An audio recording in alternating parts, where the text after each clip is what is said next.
चल, citizen charter. Next topic क्या है? Citizen charter.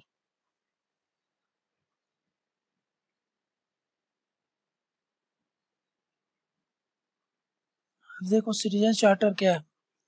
सिटीजन चार्टर मतलब एक हर एक ऑर्गेनाइजेशन जो भी सर्विस डिलीवरी का काम करती है ना, जो जिसमें सिटीजन से इंटरेक्शन होता है, अपने कस्टमर से इंटरेक्शन होता है, वो कुछ कमिटमेंट्स करती है कि भाई हाँ, ये स्टैंडर्ड ऑफ सर्विसेज हैं, ये क्वालिटी ऑफ सर्विसेज है, हम आपको डिलीवर करने वाले हैं।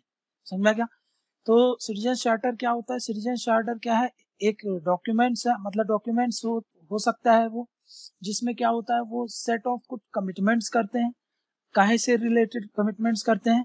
वो सेट ऑफ कमिटमेंट करते हैं अपनी जो भी सर्विसेज देते हैं। तो मतलब मैं क्या बोलूंगा, सबसे पहले सिटीजन चार्टर क्या है? बेसिकली ये क्या है? ये सेट ऑफ स्टैंडर्ड है ना, ये सेट ऑफ स्टैंडर्ड्स है, या फिर सेट ऑफ कमिटमेंट्स बोलो इसको। ठीक है, ये कुछ कमिटमेंट्स होती हैं। ये कमिटमेंट्स कौन करता है? ये कमिटमेंट्स करते हैं ऑर्गेनाइजेशंस। ठीक है, मेड बाय ऑर्गेनाइजेशंस। ठीक है ना। काहे से रिलेटेड, काहे से कमिटमेंट करते हैं? कमिटमेंट रिगार्डिंग वो services, standards and quality of services it delivers. ठीक है, किसको डिलीवर करता है? टू कस्टमर्स या फिर सिटीजन्स। इसको बोलते हैं सिटीजन चार्टर। कभी हॉस्पिटल में गए होगे, तो बैंक में भी जाते हो, हॉस्पिटल में भी जाते हो, तो देखा है वहां पर एक चार्ट बना हुआ होता है। उस चार्ट में लिखा रहता है कि भाई आपको ये दिक्कत है, आप यहाँ पे जाइए, आपको ये दिक्कत है, आपको यहाँ पर जाना चाहिए, ये वाले डॉक्टर हैं, इतने बजे से इतने बजे बैठते हैं, ये वाला बैंक का ये वाला काम इतने बजे से इतने बजे तक दिखता है। अगर आपको कोई दिक्कत है तो आप यहाँ पे कंप्लेन करना है, अगर ये डॉक्टर नहीं है तो फिर आप यहाँ पे जा करके बताइए, और अगर कुछ भी नहीं हो रहा है तो आप इस नंबर पर कॉल करके अपनी समस्याएं बता सकते हो। कभी ये सब एक्सपीरियंस किया है? वो क्या है एक्चुअली में? वो सिटीजन चार्टर होता है। समझ में क्या? मतलब वो डॉक्यूमेंट्स नहीं बोल, डॉक्यूमेंट्स बोल सकते हो, लेकिन डॉक्यूमेंट्स ऐसे कुछ कॉपी कॉपी पेज नहीं होता। पूरा चार्ट बना करके वो लटकाते हैं वहां पर, चार्ट बना करके समझाते हैं कि भाई आप यहाँ पे आए हो तो आपको ये वाली सर्विसेज इस वाली ऑफिस से मिलेगी, ये वाली सर्विसेज यहाँ पे मिलेगी, रूम नंबर इसमें ये वाला सर्विस है, ठीक है ना, ये वाला इसमें ये वाले रूम नंबर पे ये वाले डॉक्टर बैठते हैं, ये वाला चीज इस सर्विसेज ये वाले डॉक्टर देखते हैं। समझा के? कोई दिक्कत है तो भाई आप इस नंबर पे कंप्लेन करिए, कोई दिक्कत है तो आप इसके पास जाइए। ये सब क्या है? वो पूरा कमिटमेंट्स है, उसी को ही हम क्या बोल देते हैं? Citizen charter. तो इसमें 4 चीज होती हैं, देखो, इट हैज 4 कंपोनेंट्स। कौन कौन से 4 कंपोनेंट्स होते हैं? पहला, वो चार्टर है मान लो, तो वो चार्टर में पहली बात क्या लिखा रहता है? Vision and mission. Vision and mission, ठीक, विजन एंड मिशन लिखा रहेगा। मिशन मतलब क्या होगा? उसका एम्स ऑब्जेक्टिव्स लिखा रहेगा, गोल्स वगैरह लिखे होंगे, गोल्स, एम्स एंड ऑब्जेक्टिव्स, इन चीजों से डील करता है ये वाला पार्ट। ठीक है, कौन सा? विजन एंड मिशन वाला पार्ट। नेक्स्ट उसके नेक्स्ट कंपोनेंट होता है जिसको सर्विस डिलीवरी। सर्विस डिलीवरी की कौन कौन सी सर्विस डिलीवरी कर रहा है वो ऑर्गेनाइजेशन? डिलीवरी बाय ऑर्गेनाइजेशन, कि भाई हमारे यहाँ आप आए हो तो हम आपको ये सर्विस डिलीवर करने वाले हैं। समझा क्या? उसका भी कमिटमेंट वो बताएंगे। नेक्स्ट क्या बोल रहा हूँ मैं? नेक्स्ट बोल रहा हूँ ग्रीवेंस रिड्रेसल। अभी बताया कोई दिक्कत है अगर, तो उसका समस्या कैसे समाधान किया जाए, है ना, ग्रीवेंस रिड्रेसल मैकेनिज्म। नेक्स्ट, ये सिटीजन चार्टर इसलिए बनाया जाता है ताकि जनता को या फिर कस्टमर को या फिर लोगों को कोई दिक्कत ना हो। मतलब क्या होगा? सिटीजन फ्रेंडलीनेस के लिए बनाया है। सिटीजन्स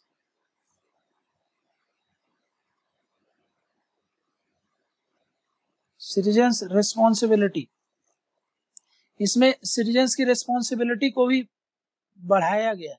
मतलब जैसे कि सिटीजन्स को कैसे बिहेव करना चाहिए, है ना, ये नहीं कि मान लो सर्विस नहीं मिली तो पैनिक में आ गए और इधर उधर हल्ला करने लगे, तोड़ फोड़ करने लगे।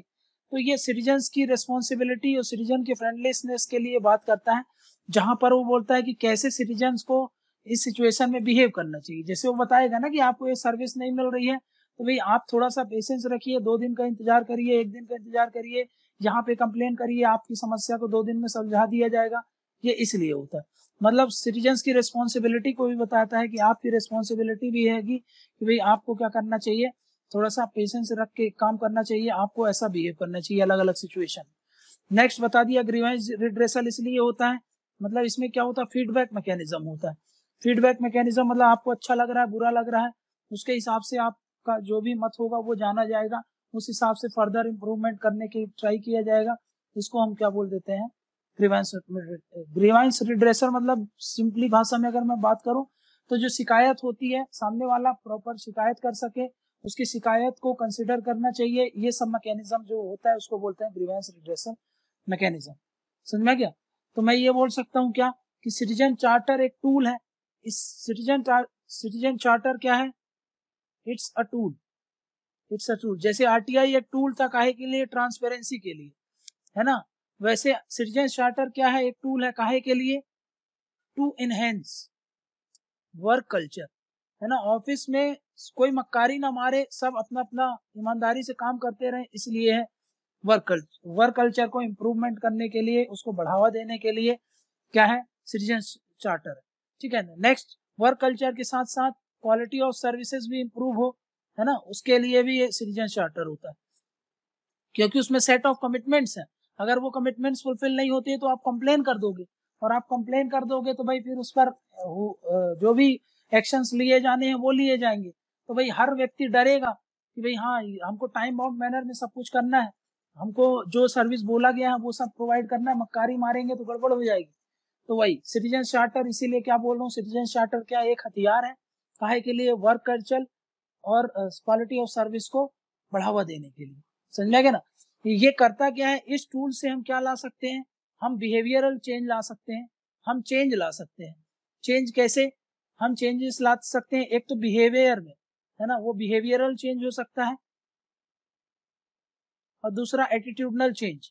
पहले वहां के जो सर्वेंट्स थे, जो सर्विस डिलीवरी कर रहे थे, उनका एटीट्यूड अलग था, लेकिन सिटीजन चार्टर आने के बाद अब वो टाइमली हर कुछ करेंगे। समझा गया ना। लेकिन अब ये ओवरऑल किस तरीके का चेंजेस की बात कर रहा है, बिहेवियरल और एटीट्यूडनल, इनको अगर मैं मिला लूं तो हाँ कुछ चेंजेस हो जाएंगे। जैसे कि अब वो वहां का वर्क कल्चर कैसा हो जाएगा, सिटीजन फ्रेंडली हो जाएगा। सिटीजन फ्रेंडली होगा कि नहीं होगा, सिटीजन चार्टर आने के बाद सिटीजन फ्रेंडलीनेस बढ़ेगा। नेक्स्ट, अब प्रोएक्टिव हो जाएंगे, वहां के जो भी ऑफिशियल्स हैं प्रोएक्टिव हो जाएंगे, मतलब प्रो पीपल हो जाएंगे। ठीक है ना। प्रोएक्टिव मतलब अपने से ही जनता के द्वारा कुछ करने से पहले ही हम उनके लिए कर दें। समझा कि अपने ही मतलब खुद से ही स्वेच्छा से ही हम सारे सर्विस डिलीवरी करें, किसी को बोलने का मौका ना दें, ये प्रोएक्टिव हो जाएगा। प्रो पीपल मतलब जितना भी काम करे सिटीजन के काम के करे, मतलब सिटीजन सेंट्रिक, सिटीजन इसको लिख सकते हो आप सिटीजन सेंट्रिक या सिटीजन फ्रेंडलीनेस, सिटीजन सेंट्रिक। ठीक। नेक्स्ट क्या बोला मैंने आपको, क्वालिटी ऑफ सर्विस भी मैटर करेगा कि नहीं, हाँ quality of service. Next, efficiency आएगी कि नहीं, हाँ एफिशिएंसी भी बढ़ेगी। और इसमें से रेस्पॉन्सिबिलिटी, अकाउंटेबिलिटी, ट्रांसपेरेंसी, ये सब बढ़ेगा कि नहीं बढ़ेगा, हाँ ये सब एक एंगल आप बता सकते हो, यहां से ये सब बढ़ाया जाएगा। ठीक है ना, क्लियर है, यहां तक समझ में आ गया।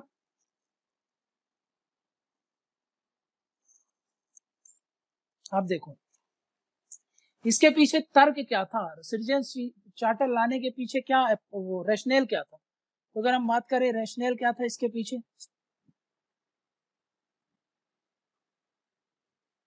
Rational behind citizen charter.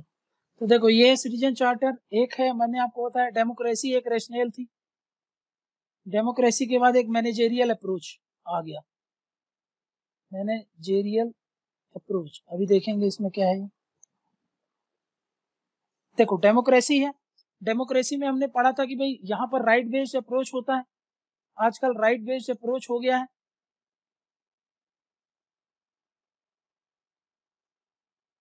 तो तो ये सिटीजन्स का राइट होगा कि नहीं होगा कि उसको क्वालिटी सर्विस मिले? Citizens have right to access quality of service. हाँ, सिटीजन का राइट है ये कि उसको क्वालिटी ऑफ सर्विस मिले। अब एक बात, ये सर्विस कौन दे रहा है? ये वो याद करो, मास्टर सर्वेंट रिलेशन है। मास्टर सर्वेंट रिलेशन है। मास्टर कौन है? पीपल। सर्वेंट कौन है? ये गवर्नमेंट। ये इसको सर्विस दे रही है, ये रिलेशन है हमारे बीच में। तो भाई अगर मान लो मास्टर को कोई प्रॉब्लम हो, मतलब पीपल्स को अगर कोई दिक्कत होगी, तो ये पीपल्स का राइट भी तो होगा कि भाई ये आपको जो शिकायत है वो भी बता सके। मतलब ये इसका राइट होगा ना ग्रीवेंस रिड्रेसल का। तो ग्रीवेंस रिड्रेसल का हक भी तो बनता है कि भाई हाँ कोई शिकायत हो तो वो आपसे बोल सके। तो ये यहाँ से डेमोक्रेटिक वैल्यूज इनको एनकरेज करते हैं, तो सिटीजन चार्टर वहां से उसको बढ़ावा मिलता है। नेक्स्ट क्या बोल रहा हूँ इधर पे समझना। एलपीजी रिफॉर्म आया था तो उसके कारण थोड़ा सा लिबरल इकोनॉमी हो रही थी। लिबरल इकोनॉमी में क्या होता था, बिजनेस एनवायरनमेंट और जो बिजनेस वैल्यू होती है वो बहुत ज्यादा बढ़ने लगी।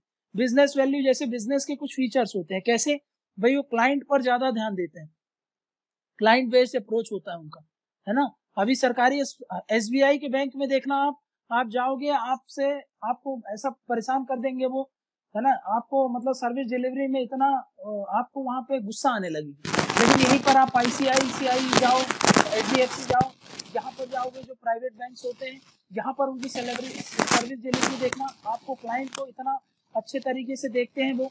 वो क्या समझते हैं, वो आपकी जो मनी होता है उसका वैल्यू को समझते हैं, है ना। तो इनके ये वैल्यू होता है, वैल्यू फॉर मनी, इसको वो एड्रेस करते हैं।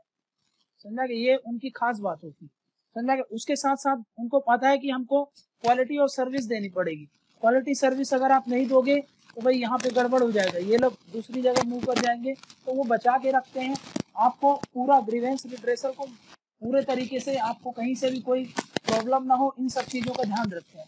इसको बोलते हैं मैनेजेरियल अप्रोच। लेकिन ये मैनेजेरियल अप्रोच सिर्फ बिजनेस में नहीं हुआ, धीरे धीरे ये मैनेजेरियल अप्रोच को कहाँ पे लिया जाने लगा, पब्लिक सर्विसेज में भी इनको इंक्लूड किया जाने लगा। पब्लिक सर्विसेज जो सरकार देती थी उनमें भी सरकार क्या करने लगी, इन मैनेजेरियल अप्रोच को, इन मैनेजेरियल इथोस को अपने में मिलाने लगी। और उसी से ही समझ में आया कि भाई हाँ ये तो सिटीजन चार्टर के लिए बहुत अच्छा है, सिटीजन चार्टर के लिए तो यही सब बातें बोलता है कि ऐसा ऐसा होना चाहिए। तो भाई मैनेजेरियल अप्रोच भी एक फाउंडेशन बना काहे के लिए, सिटीजन चार्टर। क्लियर है ये? तो यहाँ से भी सिटीजन चार्टर उभर के आता है, ठीक है ना। तो उसके बेसिक जो पीछे आपको रैशनल बताया वो यही रैशनल है, ठीक है ना। एक डेमोक्रेटिक वैल्यूज या डेमोक्रेटिक अप्रोच बोल सकते हो आप, दूसरा मैनेजेरियल अप्रोच।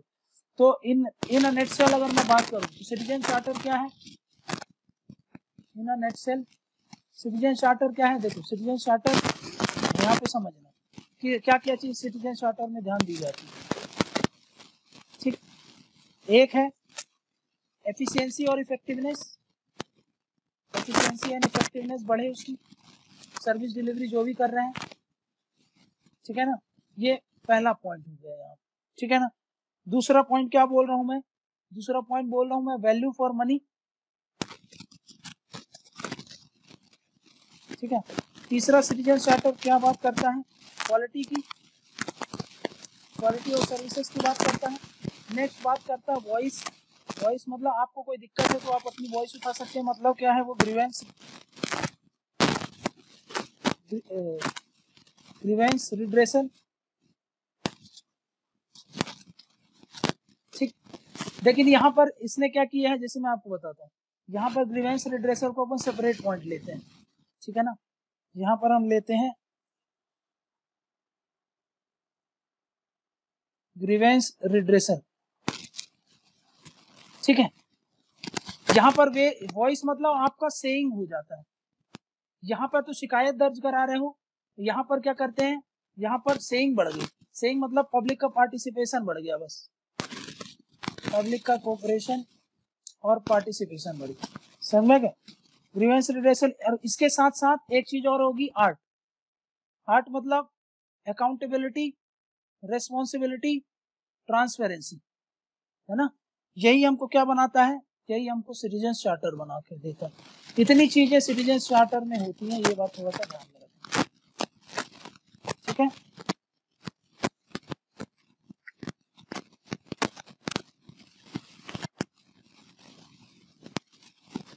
ठीक है, तो और नेट सेल में अगर मैं बात करूं तो सिटीजन चार्टर क्या है, ये एक डॉक्यूमेंट है। डॉक्यूमेंट, इस डॉक्यूमेंट को कौन प्रिपेयर करता है, ये जॉइंटली प्रिपेयर्ड होता है, ये बात याद रखना, जॉइंटली प्रिपेयर्ड होता है। अब जॉइंटली में कौन कौन होते हैं, सिटीजन होते हैं,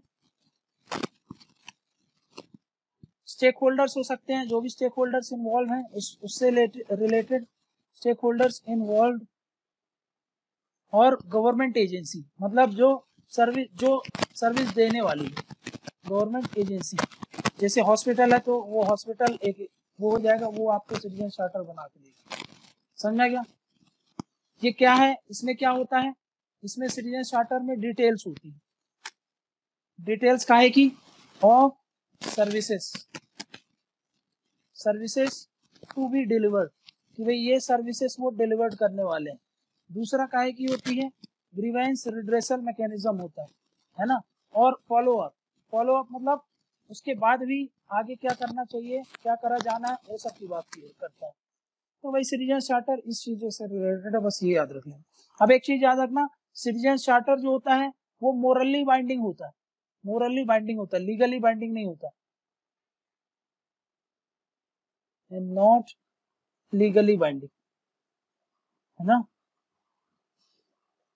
मतलब ये माना जाता है कि भाई आपको ये सब चीजें फॉलो करना चाहिए, आप फॉलो नहीं करते हो तो हाँ, जो भी उसमें लिखा है कि भाई ऐसा ऐसा किया जाएगा, वो करने के लिए बाइंड होते हैं, बट लीगल एक्शन उसमें नहीं लिया जाता है, समझा क्या ना। बस ये बात थोड़ा सा याद रखना, मोरली बाइंडिंग होता है ना, मतलब आपको नैतिक रूप से बाध्य है, ठीक है ना, और विधिक रूप से वो बाध्य नहीं है, ठीक है। क्लियर है ना, अंडरस्टैंडिंग आ गई आपको सिटीजन चार्टर। आप देखो सिटीजन चार्टर का आप समझते हैं कि भाई प्रॉब्लम्स क्या है, problems with citizen charter in India. पहली प्रॉब्लम क्या है, ये टॉप डाउन अप्रोच है, टॉप डाउन अप्रोच मतलब भाई ऊपर से यहाँ पर फ्रेम कर दिया जाता है और नीचे अप्लाई कर दिया जाता है, इसको नीचे अप्लाई कर दिया जाता है, समझा क्या। ऊपर कौन बनाते हैं, सीनियर से बनाए जाते हैं, समझा क्या, वो लोग। और वो नीचे का जो है ना, नीचे के फैक्टर्स को कंसिडर नहीं करते, ये लोअर है ना, लोअर। यहाँ के फैक्टर्स जो होते हैं आर नॉट कंसिडर्ड, है ना भाई। यहाँ की बातों को आपने ध्यान में नहीं रखा, आप ऊपर से बैठे, बड़े बड़े ऑफिसर्स बैठे, और उसने क्या कर दिया कि भाई ऊपर से अपने हिसाब से समझ करके सिटीजन चार्टर बना दिया, और उसको बोल दिया गया कि इसको लागू कर दो आप, ठीक है ना। तो भाई इसमें क्या होता है, इसमें समझ में नहीं आता, इससे पुअर इम्प्लीमेंटेशन होता है, इसका ढंग से इम्प्लीमेंटेशन नहीं हो पाता, समझा क्या। ठीक, बोलो समझ आ गई, पहली पॉइंट क्या बोला। अब देखो सेकेंड पॉइंट, ज्यादातर मोस्ट ऑफ सिटीजन चार्टर क्या है, कॉपीड है, आर कॉपीड, समझा क्या भाई। सिटीजन चार्टर क्या हो जाते हैं, बहुत सारे सिटीजन चार्टर क्या हो जाते हैं, कॉपी हो जाते हैं। कॉपी हो जाते हैं मतलब कि बाहर से आपने कॉपी कर लिया है और अपने ऑर्गेनाइजेशन में इंप्लीमेंट कर दिया। भाई आपका ऑर्गेनाइजेशन दूसरी तरीके से काम करता है, उनका ऑर्गेनाइजेशन दूसरी तरीके से काम करता है, इवन वर्ड्स तक कॉपी कर लिए जाते हैं, है ना, सिर्फ कंसेप्ट ही नहीं, ठीक है ना, कंसेप्ट उसका जो कंसेप्ट है उसी कंसेप्ट को आपने यूज करें, इवन वर्ड्स भी कॉपी कर लिए जाते हैं, और जितने ब्लॉक्स जितने चार्ट उसमें थे वही चार्ट उतने ब्लॉक्स ये लोग भी अडॉप्ट कर लेते हैं, कोई चेंजेस नहीं करते, समझा क्या ना भाई, जस्ट कॉपी कर लेते हैं, ठीक है ना, हार्डली एनी चेंजेस होते हैं। बहुत कम चेंजेस, ठीक है ना, क्लियर है भाई। मोस्ट ऑफ द सिटीजन्स क्या होते हैं, कॉपी, सिटीजन चार्टर क्या हो जाते हैं, कॉपी कर लिया जाता है, ये याद है, समझना क्या। और समझो बहुत सारी ऑर्गेनाइजेशन तो सिटीजन चार्टर बनाती ही नहीं है ना, most of organization did not prepare citizen charter, समझना क्या। और इवन इफ प्रिपेयर्ड, अगर उन लोगों को प्रिपेयर करके भी रखा तो मैंने बताया ना उसमें इंफॉर्मेशन ऐसी होगी जो कि मैंने आपको बताया था ना कि जो इंफॉर्मेशन होगी वो इम्प्रॉपर होगी, है ना, हार्डली अंडरस्टूड बाय सिटीजन्स, समझ के परे होगा, ये भी देखना।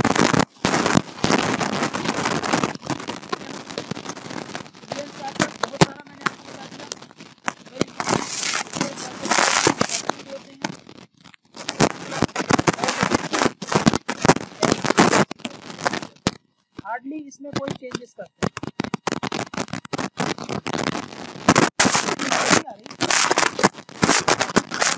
आ रही है,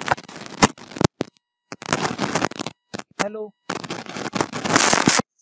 हाँ आ ही नहीं रही, सबको नहीं आ रही,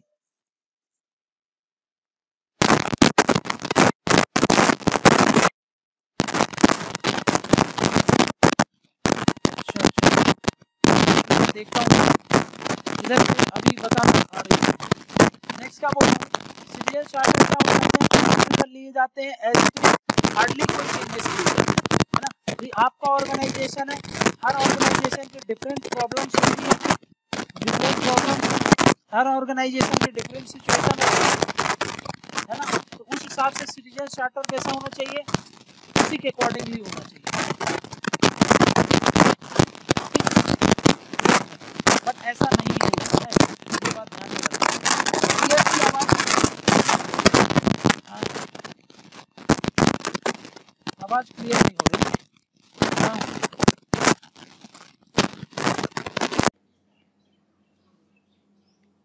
ठीक है।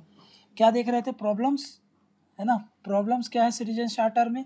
तो सबसे पहला पॉइंट क्या देखा था कि भाई पहला क्या देखा था, टॉप डाउन अप्रोच है ना।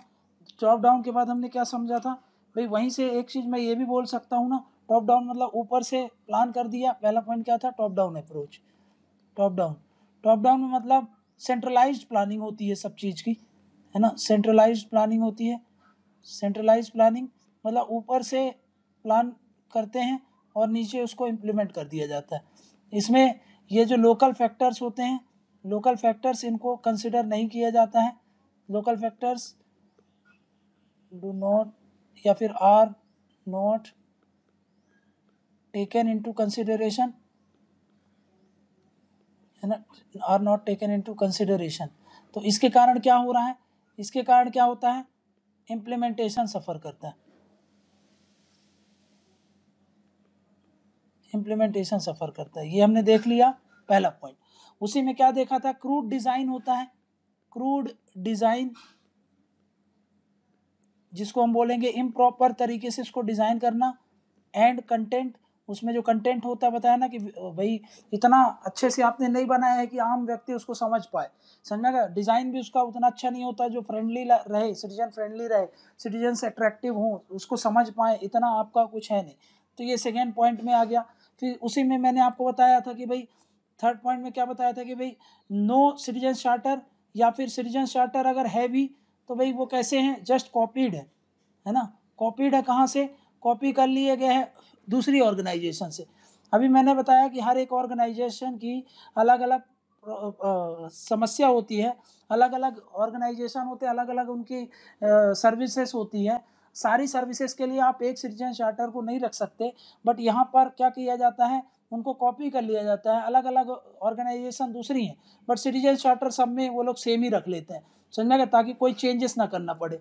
ये सिटीजन इतने कॉपी होते हैं सिटीजन चार्टर कि भाई इनमें हार्डली कोई चेंजेस होते हैं, हार्डली एनी चेंजेस। सोचो एक हॉस्पिटल है और एक मान लो कि वो बैंक है, दोनों में सेम तरीके का सिटीजन चार्टर है, स्ट्रक्चर भी सेम है, कंटेंट भी सेम है ना। तो इसमें क्या होता है भाई, वो ज़्यादा फ्रेंडली नहीं है ना, वो आपका अलग ऑर्गेनाइजेशन है, उसका अलग ऑर्गेनाइजेशन है, तो भाई आप कैसे उनको कॉपी करके वहाँ पर रख सकते हो, क्योंकि इनको तो फॉर्मेलिटी करना है, सिटीजन चार्टर लगाना है, तो ये लोग क्या करते हैं, ऐसे सिटीजन चार्टर बनाने लगते हैं, तो वो गड़बड़ हो जाती है, समझना क्या। तो भाई यहाँ पे एक चीज़ ये बात याद रखना कि भाई जस्ट कॉपीड है, हार्डली कोई चेंजेस किए जाते हैं, समझना क्या। नेक्स्ट पॉइंट क्या बोल रहा हूँ मैं, ये जो सिटीजन चार्टर होते हैं, है ना, अब एक बार वंस एडॉप्टेड, अब चलो एडॉप्ट कर भी लिया, तो भाई समय के साथ साथ उसको अपडेट भी तो करना चाहिए ना, तो यहाँ पर इनको हार्डली रेयरली ही वो अपडेट किया जाता है, आर रेयरली अपडेटेड, है ना, एज पर सेकेंड ARC, उसके द्वारा अगर हम बात करें तो भाई only 6% of citizen charter are revised, समझा क्या कि भाई 6% सिटीजन चार्टर ही क्या करते हैं, रिवाइज करते हैं, ठीक। नेक्स्ट क्या बोल रहा हूं मैं, सिटीजन चार्टर की अभी बात किया मैंने, ये सिर्फ क्या है, आर ओनली मोरल ऑब्लिगेशन या फिर मोरल कमिटमेंट्स, अभी बताया मैंने आपको, ये सिर्फ मोरल कमिटमेंट्स है ना, not legally obligation, not legal obligation नहीं है। अगर ये लीगल ऑब्लिगेशन होता और ये सब चीज़ें अगर ये फुलफिल नहीं कर रहे होते तो आप कोर्ट जा सकते हो, है ना, बट ये इसी यहाँ पे लीगल ऑब्लिगेशन नहीं है, इसका मतलब क्या है, not enforceable by, not enforceable in court of law, आप कोर्ट जा करके इनको इन्फोर्स नहीं बना सकते, तो ये एक कमी हो गई इसकी सिटीजन चार्टर की, समझ में क्या, ये प्रॉब्लम है सिटीजन चार्टर के साथ साथ, ठीक। नेक्स्ट क्या बोल रहा हूँ, नेक्स्ट इशू क्या बोल रहा हूँ मैं, नेक्स्ट इसमें है कि भाई ये जो ब्यूरोक्रेसी है ना, ब्यूरोक्रेसी का एटीट्यूड कैसा होता है इसको लेकर के, इसका एटीट्यूड चेंज करने में डिफिकल्टी आती है, जैसे कि इसका एटीट्यूड होता है resistant to change, resistance to change. Citizen charter तो बोलता है कि भाई हाँ आपको ये चेंजेस करना है, वर्क कल्चर इंप्रूव करना है, ये वो करना पड़ेगा, बट ब्यूरोक्रेसी का एटीट्यूड ऐसा नहीं होता, वो स्टेटस को डिमांड करते हैं, समझ में क्या, वो कैसा होते हैं, स्टेटस कोइस्ट होते हैं नेचर में, मतलब जैसा है वैसे ही चलने देते हैं, स्टेटस कोइस्ट अप्रोच है, मतलब भाई जो जैसा है वैसा ही रहे, ज़्यादा चेंजेस को वो नहीं करते, समझ में क्या ना, तो इसलिए यहाँ से इम्प्लीमेंटेशन में दिक्कत आने लगती है,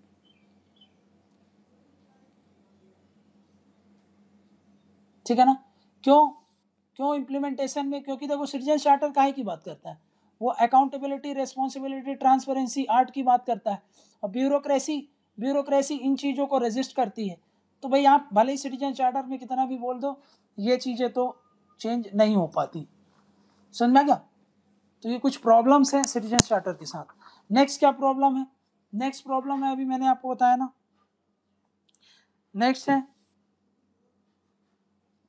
देखो चेक्स, प्रॉपर चेक्स नहीं है ना, प्रॉपर चेक्स क्या हो जाते हैं, मतलब सिटीजन चार्टर फेल कर जाता है, काहे में, fails to exercise checks on implementation, भाई ये बात तो करता है कि ये करेंगे, लेकिन अब इम्प्लीमेंट कैसे होगा उस पर कोई इसका चेक्स नहीं रहता, ठीक, बोलो समझ में आ गया। ये कुछ इश्यूज हैं इससे रिलेटेड, ठीक है, तो सिटीजन चार्टर की कुछ प्रॉब्लम थी वो हमने देख लिया, समझ में आ गया। इनफैक्ट यूपीए गवर्नमेंट जो थी, यूपीए गवर्नमेंट, यूपीए 2 गवर्नमेंट, वो एक बिल लेके आई थी इस चीज़ को और अच्छे तरीके से बढ़ावा देने के लिए, जिसको बोलते थे rights of citizens for timely delivery of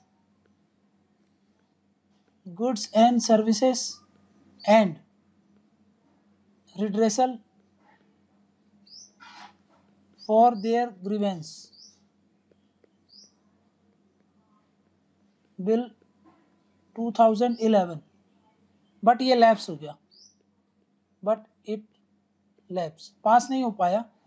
ये लाया गया था कि टाइमली सब कुछ डिलीवरी हो, है ना, और उनकी ग्रीवेंस रिड्रेसल को प्रॉपर एडवोकेट किया जाए, ये लाया था यूपीए गवर्नमेंट ने, बट बाद में ये पास नहीं हो पाया, इसलिए ये फेल हो गया। बट हाँ, आपको मेंशन तो करना है कि हाँ ऐसा कोई बिल लेके आई थी तो आप बता सकते हो। तो भाई मैंने आपको बता दिया ये कुछ प्रॉब्लम्स, ठीक है ना। तो अब देखो कि भाई अब इसका सॉल्यूशन क्या है, फिर इसका सॉल्यूशन क्या है ना, तो ये समझ लेते हैं। देखो, एआरसी सेकंड ने क्या रिकमेंड किया है, एआरसी सेकंड ने रिकमेंड किया है, recommend 7 step model. 7 step model काहे के लिए, टू इम्प्रूव सिटीजन चार्टर, समझा क्या, सिटीजन चार्टर और उसकी फंक्शनिंग को इम्प्रूव करने के लिए 7 स्टेप मॉडल दिए हैं। अब ये आपको थोड़ा सा याद नहीं रहता है, बट फिर भी आप ट्रिक वगैरह बना करके कुछ कर लेना। देखो, सबसे पहले क्या होता है, आपको गोल सेट करने हैं, है ना। गोल सेट कर लिया आपने, तो गोल कैसे सेट करते हैं हम, स्टैंडर्ड्स, उसके लिए कुछ स्टैंडर्ड्स प्रिस्क्राइब करेंगे, है ना। उस गोल को अचीव करने के लिए कुछ स्टैंडर्ड्स होंगे, है ना। उस स्टैंडर्ड्स को हमने, देखो ये हमारा गोल है, इसको अचीव करना है। इस अचीव के लिए बहुत सारे रास्ते होंगे, तो भाई वो सारे रास्ते को आइडेंटिफाई कर लिया हम लोगों ने। अब इन सारे आइडेंटिफाई करने के बाद हम क्या करेंगे, एक चार्टर प्रिपेयर करेंगे। तो हमने एक चार्टर प्रिपेयर किया, ठीक है ना। चार्टर को अब क्या करेंगे, इम्प्लीमेंट कराएंगे प्रॉपर तरीके से, मतलब एग्जीक्यूशन होगा उसका, एग्जीक्यूशन बोल लो, इम्प्लीमेंटेशन बोल लो, ये किया जाएगा, ठीक है ना। उसके बाद इस चार्टर को अब सिर्फ इम्प्लीमेंट ही नहीं करना है, उसको टाइमली मॉनिटर करना पड़ेगा, उसका टाइमली मॉनिटरिंग होता रहे, प्रॉपर मॉनिटर होता रहे। फिर क्या होगा, उसका time to time feedback mechanism होना चाहिए। फीडबैक मतलब समझ गए ना, ग्रीवेंस रिड्रेसल वाला जो चीज़ है, ग्रीवेंस रिड्रेसल मैकेनिज्म। उसके बाद क्या करना पड़ेगा, फॉलो अप, फिर आगे उसको सही करना है आपको, फॉलो अप, है ना। वो फॉलो अप क्यों, क्योंकि भाई अब आपको पता चल गया ये कमी थी, तो अब आगे उसको सुधारने के लिए जो आप करोगे उसको फॉलो अप करेंगे। वो फॉलो अप फिर किस लिए किया जाता है, ताकि हम गोल को ही अचीव कर पाए। तो भाई ये देखो 7 स्टेप हैं, समझ में गया, इसको लिख देता हूँ मैं इधर पे, 7 स्टेप साइक्लिक मॉडल है ये, टू इम्प्रूव सिटीजन चार्टर, ठीक, क्लियर है।